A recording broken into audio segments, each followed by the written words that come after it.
Good morning. Good morning. Oh, there's people here already. All right. It is 10 a.m.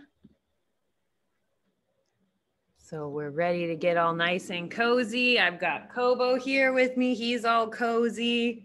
I've got a ton of pillows. I'm going to wrap myself up since I'm doing a live story time today, because usually there's a street cleaner going by at 10 a.m. But since there's no street cleaning today, I can actually read a story without worrying about how noisy it is. So I'm excited to get to read a story without a video. And because Valentine's Day is coming up, today I'm going to be snuggling with some special snuggly guys, some Valentine's Day gnomes. You have to help me keep these away from Kobo though, because he keeps trying to play with them like they're his dog toys. If you see him looking, he thinks I'm gonna give it to him. But these are my toys.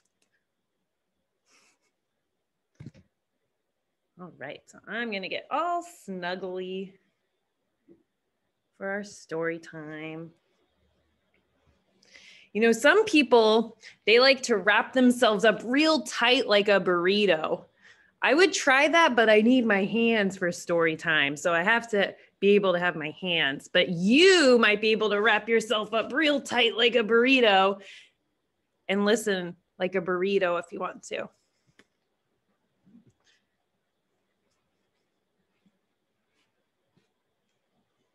Aw, thank you. Someone just said that the dog is so cute. I think he's pretty cute too. Kobo, do you want to come and say hi? You want to come say hi? So attentive. This is Kobo. Usually Lexi would be here too, but she's in the other room and I closed the door so the noise wouldn't come in. So today we just have Kobo with us. But he's good for snuggles. I do not have a cat. Someone asked if I have a cat, but 2 dogs, that's enough animals. If we had a cat too, I don't think we'd ever have peace inside the home. He's cute. He's kind of big. He's like a medium-sized dog. Thank you. He is fluffy. He is fluffy. Aw, Kobo, everyone's saying how cute you are and that they love dogs. Say thank you. I don't know if you can see, but his tail is wagging because that's how he says thank you.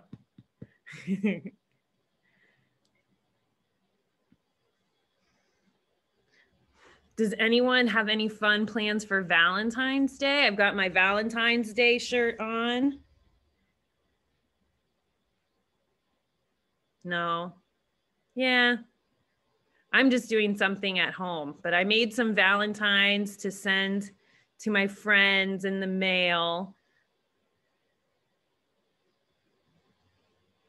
Ms. Valdora and Miss Van Note, are you making any Valentines? I'm gonna decorate heart cookies with Stella. Ooh, that's a good way to celebrate. Yes. I'll be having Valentine's breakfast with my nephew. Fun. I just saw someone said they're in Florida. Did you know that I was born in Florida? Can you say hi to my family for me?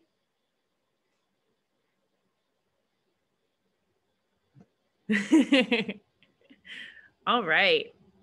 Well, we'll wait one more minute for everyone to get on.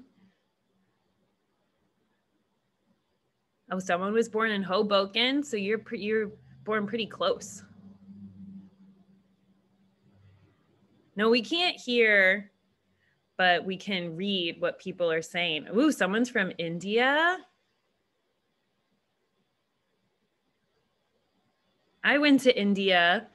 I visited some friends there. We went to see the Taj Mahal. Ooh, lots of people are from India. Someone from Russia. I haven't been to Russia. China. I've been to China. Neptune. I haven't been to Neptune. New Jersey. Trinidad. New York. Lots of people from Mars. Wow. So we must have a pretty good story time if we have someone from Mars checking in. What type of dog is mine? He is called a Japanese Spitz.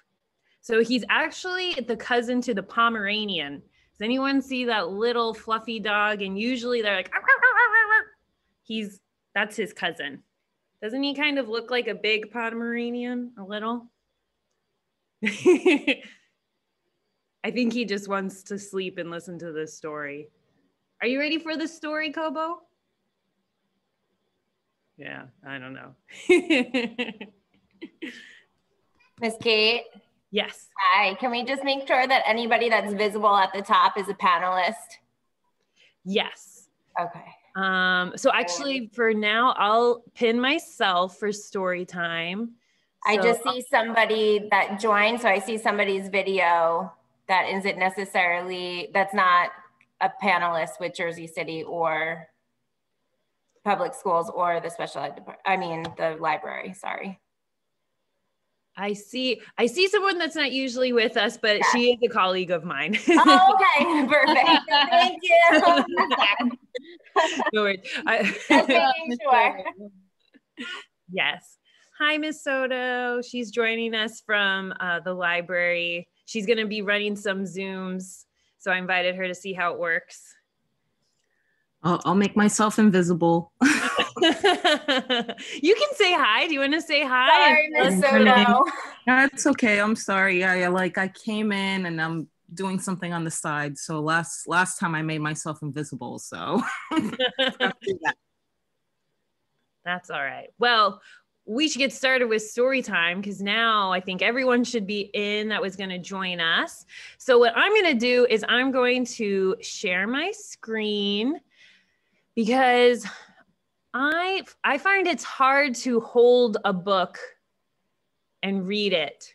So if I do this, then if my hands are in the way and you can't see the words. So I made a slideshow of my book so that we can read it this way and you can still see my face. And if you want to ask questions, I'll try. Although now that I'm in the presentations, I can't really see questions, but unless it's in the question. I'll look for them. Jennifer and I will look for them. Cool, because I have some questions that I want you guys to answer and help me. So first of all, we're going to read a story called, well, I don't need to hold this, Dr. Daniel Hale Williams and 'Twas the Night of a Miracle. Now, does anybody here already know about Dr. Daniel Hale Williams? Because I had to research him to find out things, but does anyone here already know about him? So I'm going to guess no, I'm not hearing anything. I see some yeses, but more no's. So this is a great story for them. Good, good. So just a little bit of history. Dr. Daniel Hale Williams is from Chicago, or this is where he worked. He's from Pennsylvania, but this story takes place in Chicago in 1893. And it's telling us the story when he performed the first successful, and I'm just going to say the word pericardium surgery, which just means he did an open heart surgery and sewed a wound that was on the heart. He performed the first successful one that was ever documented. So he's a very incredible person, not only in Black history, but in American history. Well, I guess not first American person to do it. He also founded Chicago's Provident Hospital, which was the first non-segregated hospital. Does anyone here know what segregation is? If you might be studying it history, especially during Black History Month. I see some yeses and nos. Good. I see lots of hands raised for people who know. Jermaine and Jane and Mina. Oh, lots and lots of hands. Good. So segregation, and in American history specifically, is when white people and Black people or other people of color were separated and they didn't go to the same hospital or the same school, same restaurants. So everything was separate. So he opened the first hospital in the US where everyone was allowed to work. So any kind of person could work as a doctor. Any person could go and get very good medical care, because that was another problem, is that a lot of the hospitals wouldn't let you in if you were a person of color. So a lot of people died when they didn't have to because they couldn't get help. And he made sure that stopped. So he started that with the Provident Hospital. And he also founded a nursing school. So these are all things that we're going to see when we read the story. And there's one more thing before we hop into this story, because this story is called "Twas the Night of a Miracle." But you know, if you study really hard for a test and you get an A on the test, is that a miracle?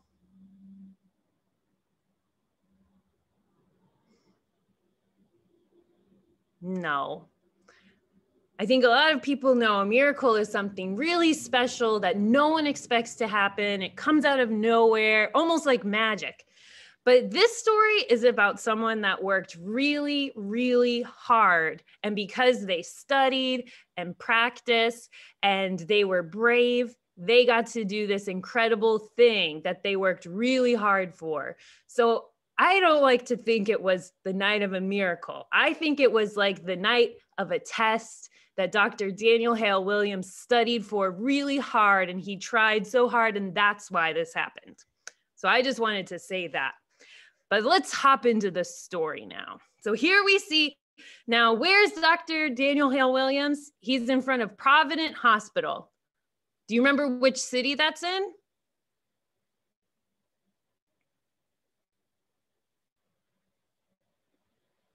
All right, if you said Chicago, you're right. And that's the hospital that he started, the first non-segregated hospital. And if you notice on the author's note, the author, who I forgot to say the name of, Karen Clopton Dunson wrote this story, if you can see her name there.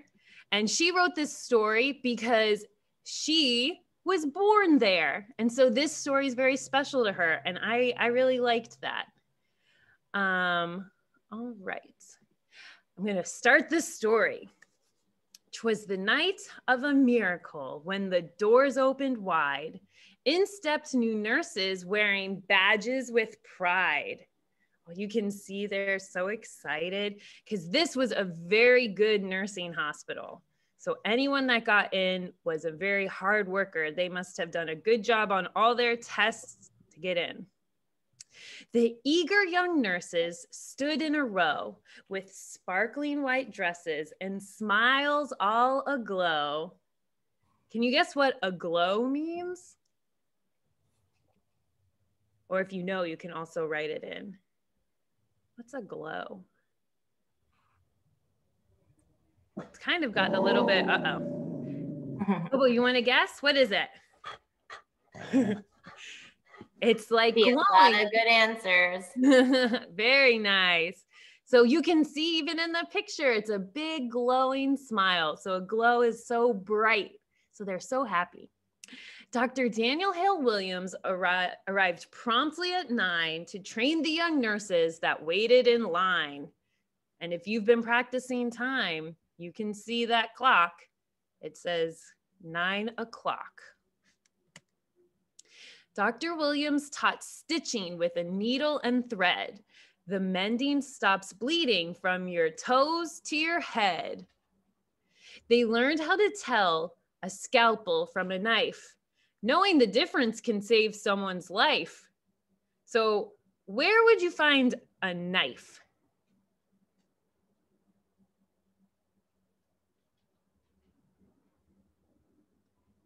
Usually you would find it in the kitchen, right? For cooking and chopping food.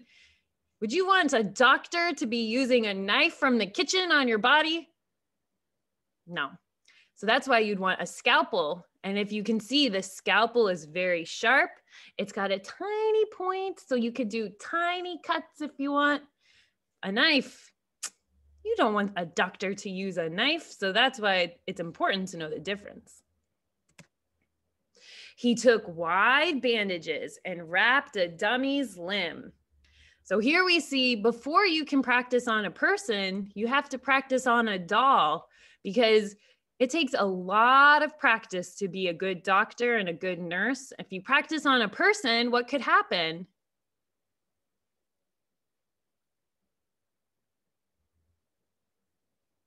Yeah, you could accidentally hurt someone if you don't have practice. So that's why you don't want to hurt anyone, so you practice on a dummy. But then on the next page, after he finished, the nurses practiced on him. Now, if we look at the picture, how do we think Dr. Daniel Hale Williams feels in this picture? We see some hints. We don't really see his face because they bandaged his face, but we see his eyes. What does it mean when your eyes are really big like this? He could be scared, like, or maybe surprised. But I'm gonna guess he's a little worried with the nurses, but they're practicing, they're gonna get better. He held a pink potion, then poured it in a cup. He said, "Please make sure the patients drink it all up." Now, it says a pink potion, but what do you think is actually in that cup? So we know they're doctors and nurses. We know they're in a hospital. We know they're giving it to a patient. So I think if you said medicine, it's not a potion like a magic potion, it's a potion like some medicine. We have a lot of participants that said medicine. Very good. Great job. He sat down for a moment and listened to Nurse Joan. She held a dangling skeleton and labeled every bone. Is anyone in here studying bones right now? Are these all the right bones? So here we see phalanges. Are phalanges the bones in your hands? They are. So I think Nurse Joan is doing well. Does anyone see anything that they studied that's not matching? Well, I think she was doing a good job. The nurses practiced on each other and did it with a zing. Their zeal was utterly amazing. They learned everything. Now, who knows what zeal means? We can look at the pictures to help us. So we see big smiles for the nurses that are helping. And we know they learned everything. What's zeal? We have some good guesses.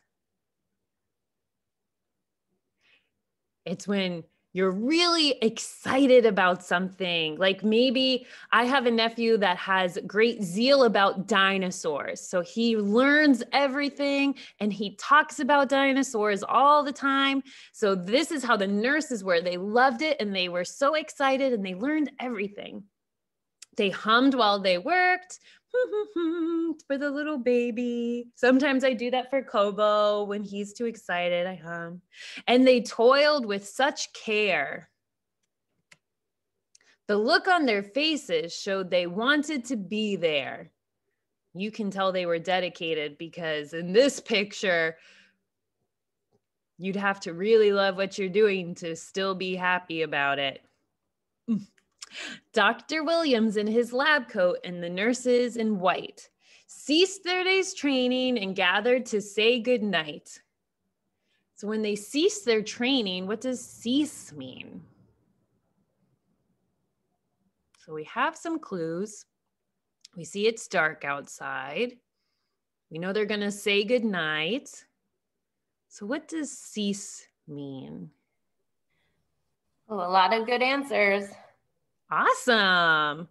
Either you've been... Sorry, go ahead. Oh, no, go ahead. We have stop, finish, maybe he went to sleep, bedtime, ended. You guys are very good. You've either been practicing your vocabulary or you're good at using clues to figure out new words. So yes, cease means it ended. So they were about to say goodnight. Does anyone have a guess what's about to happen? Because we know it was the night of a miracle or the night when all of the hard work paid off. What's about to happen? Any guesses?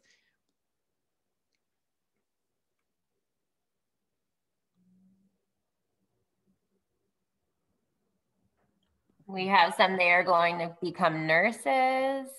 Okay. A miracle happened that night. Hard work paid off. All right, let's see. When all of a sudden someone burst through the door, he yelled, "A man is bleeding and he's lying on the floor." Away they quickly dashed like a football team. The sight was so dreadful, a nurse let out a scream. Oh, goodness. I think we mentioned last week that on the last Friday of this month, we have an open heart surgery. I don't like blood or the insides of people, so I think I would be the nurse that would scream. Are we ready to see what happens? The poor man was stretched out, blood oozed from his chest. Everyone sadly feared a night without rest. "Oh, doctor," cried Nurse Lynn, "what are we to do? You have to make him well. He's counting on you." Dr. Williams paced back and forth and nervously scratched his head. Then the sparkle in his eyes said there was nothing to dread. I think he's a little nervous, but he knows he's been practicing and he's ready. Off to the operating room, the doctor and nurses flew. Dr. Williams was quite sure he'd know what to do. With new uniforms and washed hands, Dr. Williams put them to the test. "Just hand me the tools I ask for," was his urgent, no-nonsense request. Yeah, so that's good. They washed their hands. Why do you have to wash your hands before surgery? Or in a lot of cases, but especially in surgery. Someone said germs. Yeah, I think we all know now. Yes. All right. A nurse passed the scalpel without a delay. Dr. Williams thanked her and started cutting right away. Oh my goodness.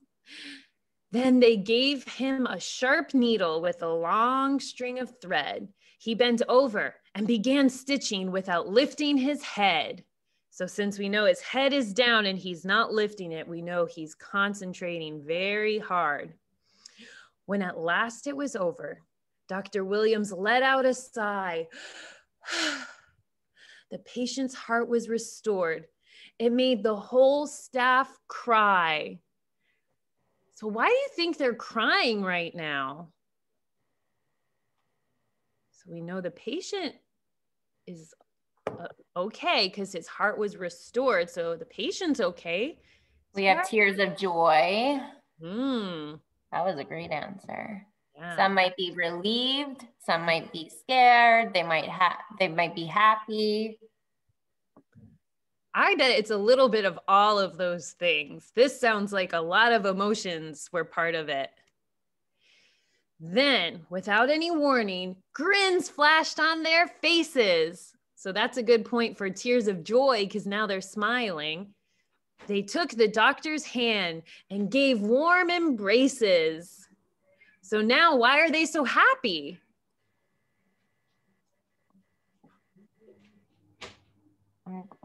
Scrolling. Awesome. We have lots of answers. The man was saved. Yes. They're crying out of happiness because they did it. The doctor helped the patient. Oh, these are great answers, everybody. These are all great answers.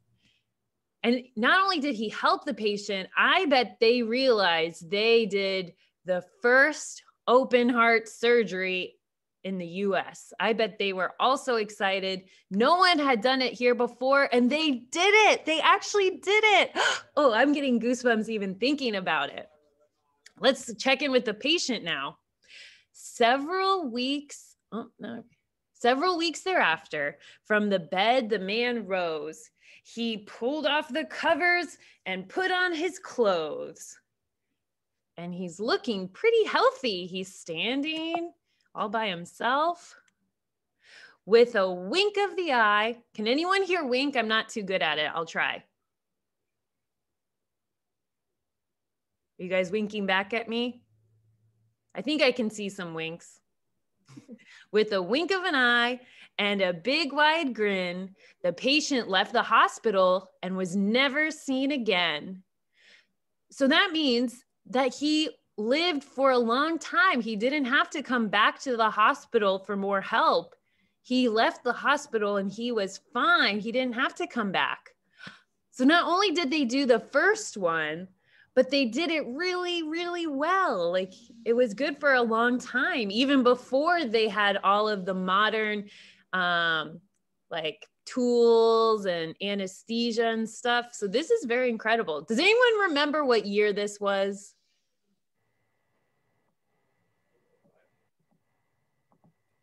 We have 1893, 1831, 1960, 1993, 1893. It was 1893. Good memories. So this was over 100 years ago. So those hospitals were not as nice as hospitals today. And they did such a good job. The doctor's work was stupendous. In fact, he was so smart to be the very first doctor to sew a torn heart. Now he's pointing to a picture of a heart. Is that what the heart in your chest really looks like? Because we saw an example of this last week. Is that what a real heart looks like? No. Does anyone remember how you can tell the size of your real heart? It's the size of something else on your body. Do you remember what it was? We have a fist. A lot of people are answering fist, which is great. That's the right answer. Good job. So, and it's about that same size, right? It's not a heart like this. So this is just a silly picture, and it does remind us that not all of these facts are 100%. It's just based on a true story. 'Twas the night of a miracle. Everyone would agree. Dr. Daniel Hale Williams would go down in history. And here we see his picture and someone dressed up very fancy. So looks like they're presenting something for him, maybe a special award for his memory, or just to celebrate someone that did so much good things for not only Black history, but for American history. He was the first American doctor to do this hard surgery. And that's the end. You can enjoy some more books from this author. She wrote about George Washington Carver, and then another story that I can't read what it is, but this is just a book that I found on Amazon. So if you liked it, you can order it as well. So what did everyone think of that story?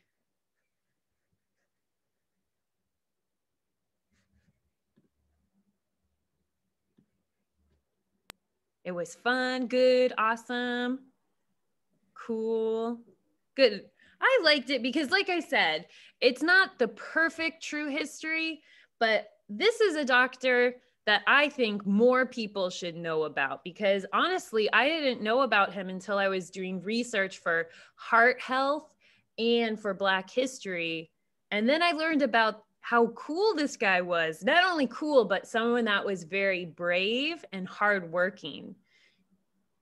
So that's why I really like this story. But now we have a very fun activity. We are going to travel through time with Miss Marie from the Mind and Body Movement. And she prepared a very special yoga routine just for us. And Ms. Valdora is going to help us learn how to do the moves. So Ms. Valdora, are you ready? Yes, I'm ready and I'm excited. So before we get started, make sure you have an adult near you. And at any time, if you do not feel comfortable doing any of the movements that we work on, you can just sit crisscross applesauce like we do in the classroom, or go into a child's pose, which we will show you later. So maybe crisscross applesauce is better. So just make sure you have a lot of room. I just moved everything in my living room while I was listening to the amazing story. And you're gonna start by sitting on your bottom. 1 second, let me add this spotlight to you. There you go. Now, Ms. Valdora, do you want me to do the video while you do it, or do you want to explain it before the video? I'm gonna start them off in the first pose, and then I'll tell you to start the video. So have your legs come to a V for Valdora. Yep. And then I want you to take your toes and have them come together. So your toes and your heels click together, and then just lay them down on the floor. And that's called butterfly pose. So your toes are gonna touch and your heels are gonna touch, and you're gonna be in a butterfly shape. Can we see my toes?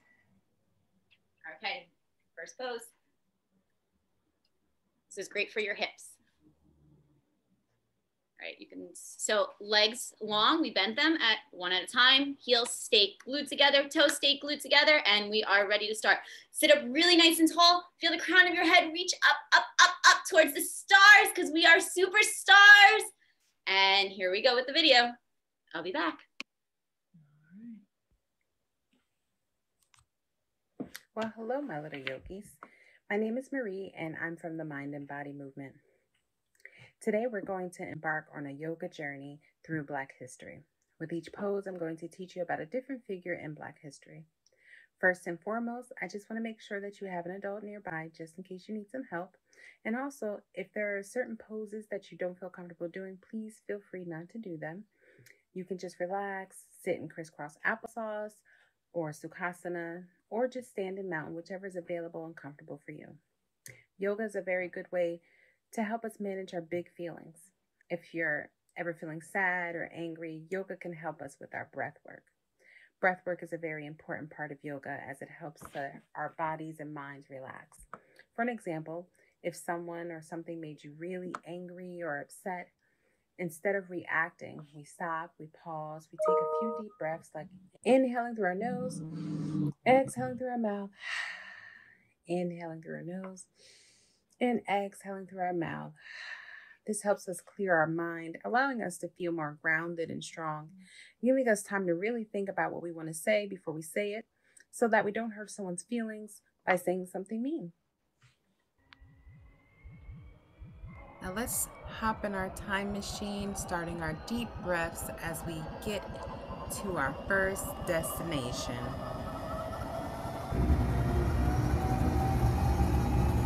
Inhaling in and out.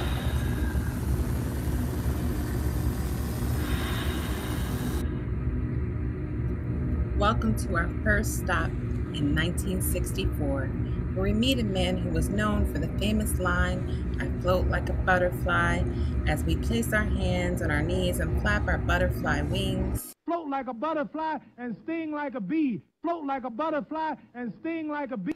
Inhaling, placing our fingers over our eyes as we exhale, making a buzzing bee sound. Bzzz. Float like a butterfly, sting like a bee. It's no other than Muhammad Ali. Continuing our bumblebee breath, inhaling, exhaling with a zzz. Inhale and exhale. Zzz. On to our next stop.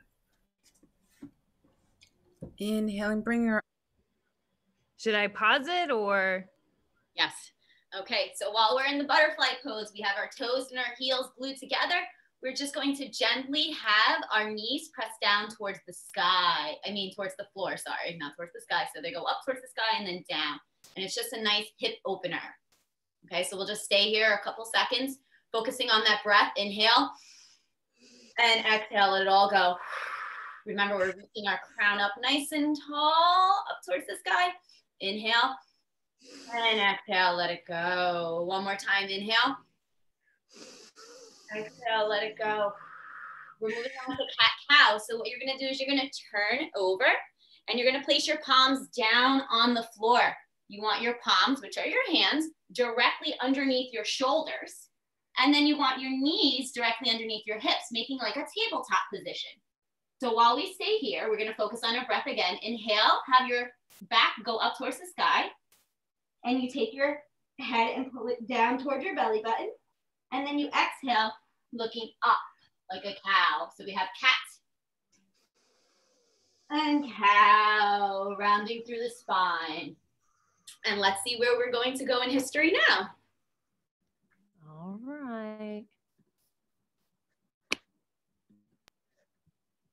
Arms to the sky as we rush forward to 1961 in our rocket ship.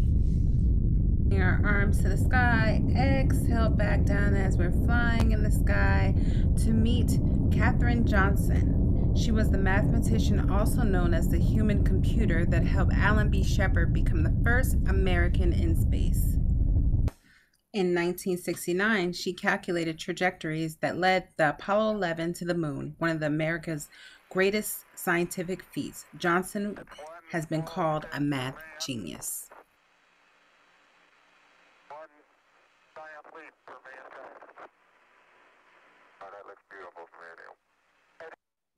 Swinging our legs over as we get into our tabletop, we're going to begin our cat-cow as we move on to meet Miss Harriet Tubman. Inhaling into cat, exhaling into cow. Harriet helped usher over 300 slaves to freedom through the Underground Railroad. Inhaling and exhaling. Harriet was known to stand up for anyone. She wasn't afraid. The slave owners would often send out hunting dogs to find them. So as we curl our toes and float our hips to the sky to downward dog, we're going to hop up. Is this a good place to pause?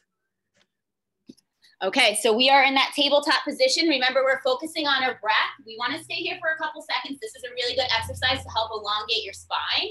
So if you have any pain in your lower back, it's also good for your abdominal muscles to stretch them out nice and long. So we're going to inhale, pull our navel into your spine, rounding our head down, and then exhale, come up. Again, inhale and exhale. Keep your palms glued exactly where they are. Tuck your toes so they're touching the floor, and then send your hips up towards the sky.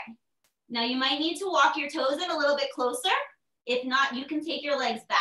The goal here is to have your heels glued towards the floor and your body find that V shape again for Valdora. So you're gonna have that nice V shape with your body. And while you're here, you can just take your feet and pedal them, lifting the heels up and down. Keep pulling your navel into your spine and keep breathing.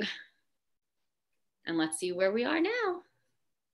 Awesome. All right, I rewound it a little bit so that we can do the proper downward dog pose. So you can see she's starting on her hands and knees again. So if you want to get there, and I'll push play. Our cat-cow as we move on to meet Miss Harriet Tubman.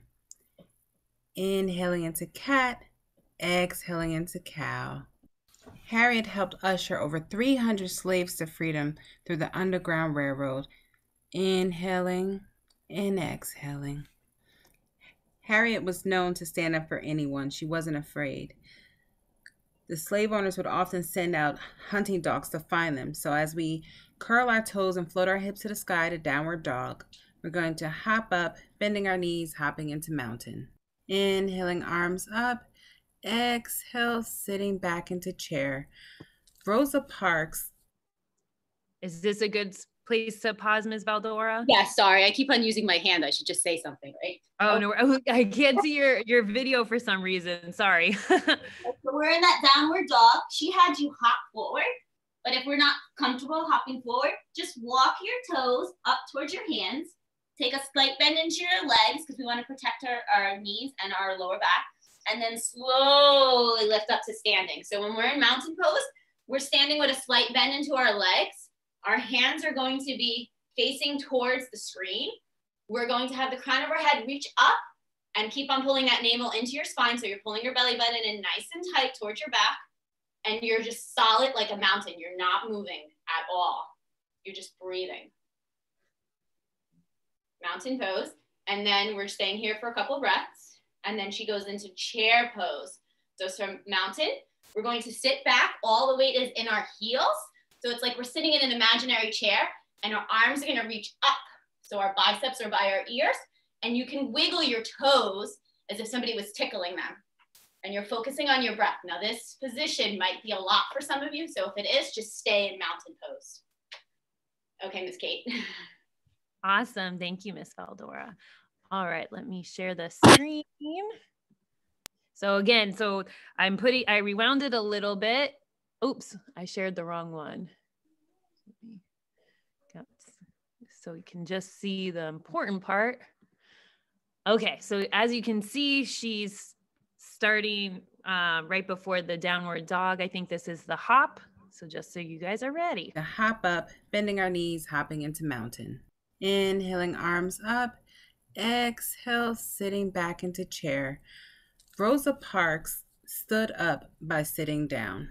African Americans were required to sit in the back of the bus, and if all seats were taken, they were required to give up their seat to the white people. Rosa refused to give up her seat to a white man and was arrested for breaking the law. This launched a Montgomery bus boycott, which was recognized as the spark that ignited the U.S. Civil Rights Movement.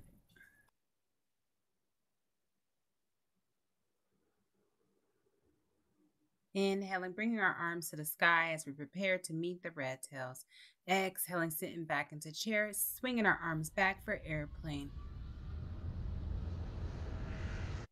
So just make sure while you're in this chair pose that you're keeping your weight inside your heels. I can't emphasize that enough. You don't want to have any weight going into your toes. Keep it back. So you want to make sure you're not leaning forward like that. You want to stay back and your toes are up towards your nose. Keep on pulling your belly in towards your back, and arms were up and now they're back. And again, if you don't feel comfortable, just stand in mountain and you can have your arms back and still pretend you're in an airplane, okay? We want to stay comfortable and listen to our bodies. All right, are we ready to join history? Okay. So again, we'll start where she's reaching up to the sky. And prepare to meet the red tails. Exhaling, sitting back into chair, swinging our arms back for airplane.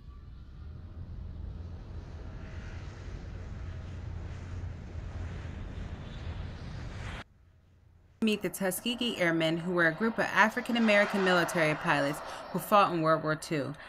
They had the important job of protecting the big bomber planes that flew into enemy countries and dropped bombs. They were known as the Red Tails because the tails of their planes were red. They were so good, the pilots of the bomber planes often asked specifically for the Tuskegee Airmen. Stepping forward into warrior, inhaling. all right. All right, so warrior pose. Again, if you don't feel comfortable doing this one because you might feel a little strain in your quads, then just stay in any pose that you feel comfortable with.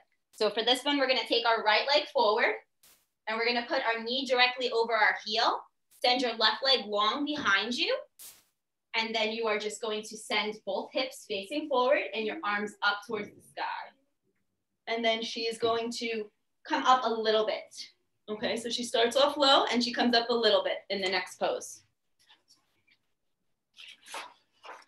Okay, so let's go back. And now we're ready. Our arms to the sky, clasping our hands together, bringing them down in front of us as we visit Jackie Robinson. He was the first Black American to join the baseball major league in 1947 as a prominent member of the Brooklyn Dodgers. Inhaling, swinging our arms to the side as we imagine Jackie swinging his bat and hitting a home run into equality. Runner goes, trying to steal third, and that one is belted to left center field, and that baby's gone even further than the last two. Wow. Going to stop. Transitioning to All right, so we're gonna go to a 5-point star. So you wanna have your legs facing forward and your hands facing forward, and you're just gonna reach up. So your fingertips are reaching up towards the sky. You have a little bend in your knees because we don't wanna lock anything out. And you're just feeling like you're growing. So you're growing to be like 6 feet tall here. It should feel really, really good for your shoulders and your back. And you'll even feel a stretch in your abdominal muscles. The next pose she's gonna go into, it's gonna be fairly quick. So I'm going to just transition. You're gonna turn your heels in and you're going to sit down into a squat. It's called a goddess pose. If this does not feel comfortable, then you can just stay in that 5-point star. But when you transition, you have to turn your toes to the side and your heels are in towards your body and go down. Excellent, thank you. Now we are ready. A 5-pointed star where we meet Mr. John Lewis. John Lewis was inspired by Reverend Dr. Martin Luther King, bringing our elbows to our ribs as we squat into our moonflowers. John Lewis played a key role in the historic March on Washington. Imagine carrying the weight of fighting for equality. John marched from Selma to Montgomery, a movement that motivated President Lyndon B. Johnson to pass the Voting Rights Act.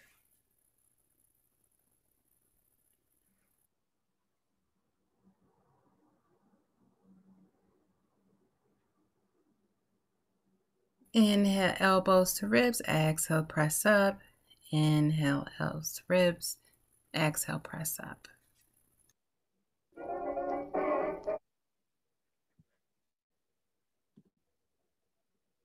Oh, Ms. Valdora, you're muted. The next person that we're going to learn about was somebody that was a dancer.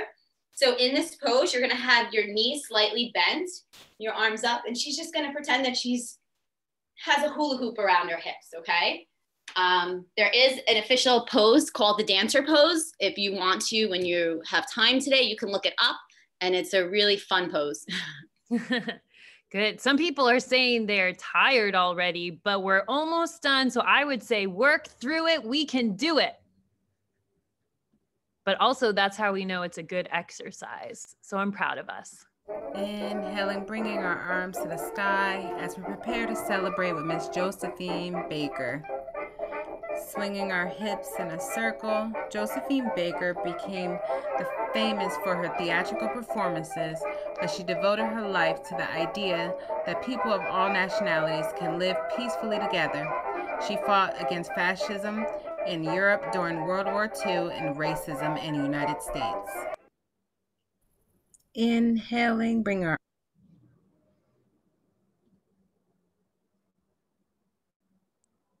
Oh, next still pose, muted. the next pose that we're going to work on, we are just going to take a bend into our legs. Inhale our arms up and exhale coming down into like a ragdoll position, they call it.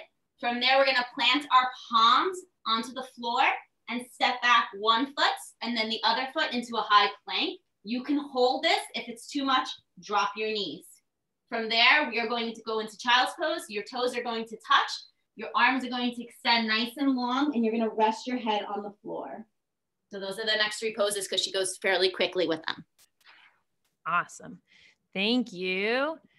And we're ready. Arms to the sky and exhaling into forward fold as we take a bow, preparing to meet Dr. Martin Luther King.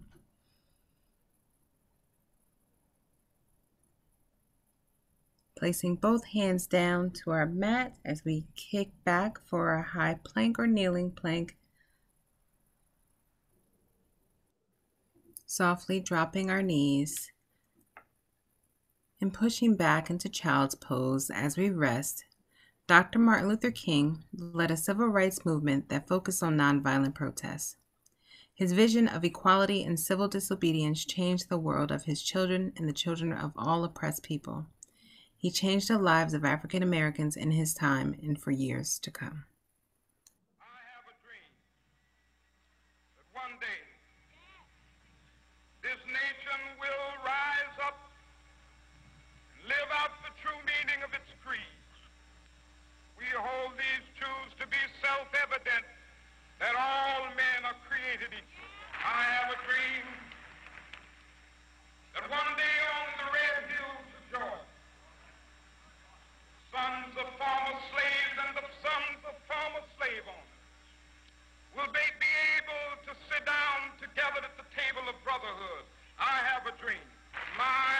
Our little children will one day live in a nation where they will not be judged by the color of their skin, but by the content of their character.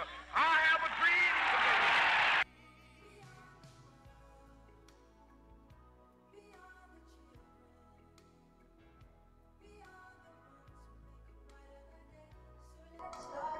I want you all to know that you have the ability to make a difference in this world. Peace begins with each and every one of you. Bringing our hands to heart center, thumbs to forehead. May you always have kind thoughts, thumbs to lips. May you always have kind words, thumbs to heart center. May you always have kindness in your heart for yourself and for others. The light in me loves the light in you. Namaste.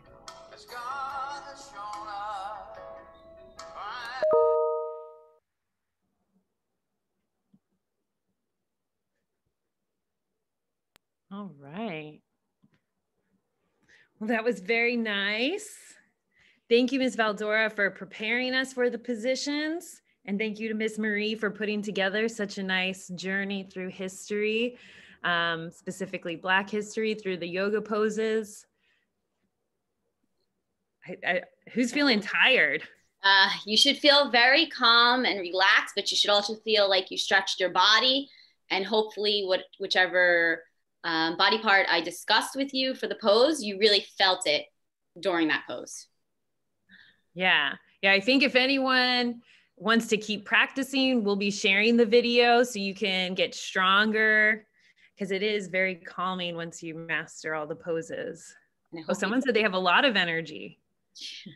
I'm getting some great feedback by teachers and students. So wonderful job, Miss Valdora. Thank you. And Marie from Mind and Body Movement. And there's the doggy. Doing the sleeping dog pose. So if you have a dog at home, they definitely do downward dog, and they also do upward dog. So it's pretty cute. Or if you have a baby at home, they do happy baby, which is also another yoga pose that I will not show you, but you can. I think, is that where you grab your feet? Yeah. That's a stretchy one. Gotta pose is really fun though. So you should look that one up, because I guarantee you every student probably can do it. Yes. Yeah. And there's lots of yoga videos out there. So if you enjoyed it, like I said, we'll be sharing the video that we have here, but there's lots of videos on YouTube if you want to do some good yoga stretches. It is a very nice calming activity. We also have it posted on our social media for special ed department in Jersey City, for Jersey City Public. Perfect. You can find it on Twitter and Facebook. Awesome. Make sure to join us next Friday. We will have another fun Friday, and the following Friday, and then a new theme for March, which we're really excited about. We have some very fun stuff for March. I'm excited too. All right. So I know everyone probably has a class at 11, so we'll let you have a little break for a snack. Hydration is always good.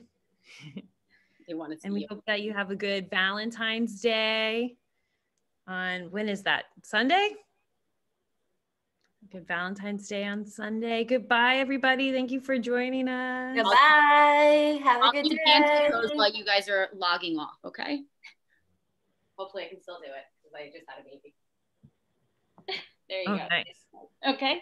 Which pose was that again? Dancer pose. Somebody said, can you show dancer pose? Oh, yeah. This was serious. It was. Bye. Have a good weekend. Bye, everybody. Thank you for coming. Happy Chinese New Year. Oh, yes. Happy Lunar New Year. New Year. So many holidays. All right, I'll end the meeting. So everybody will be leaving us if you're still here. I'm the ox.